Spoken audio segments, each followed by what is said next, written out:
আমাদের এখানকার এমপি আরিফুল ভাই, আরিফ ভাইকে শুধু একটা কথা বলি, আজকে যে রাস্তা দিয়ে এসেছি, এই রাস্তা দিয়ে যদি একজন গর্ভবতী মাকে নিয়ে যাওয়া হয়, আমার ওই গর্ভবতী মা এই রাস্তায় তার সন্তান সহ তাকে জীবন হারাইতে হবে। মাসের পর মাস চলে যায়, আমার এই রাস্তা এখনো ঠিক হয় না। তো হ্যালো জনগণ, আমরা যে সার্জিস ভাই যার সম্মান দেই কিছু, সার্জিস যে ভাই যে কথাগুলা কইলা,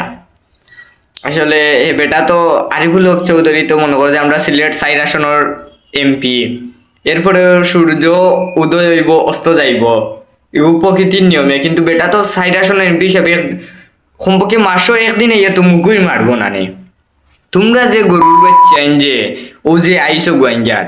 আর কোন দিন আইবে কোনো নির্দিষ্টতা আছে?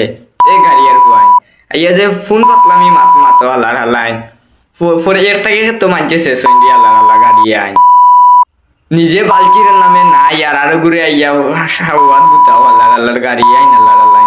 তো মানুষের হাওয়াত বাড়ি খাই দেয় না, তো কিতা করতে আর লালাই এর থেকে হবিগঞ্জ না পাটুয়ারি রে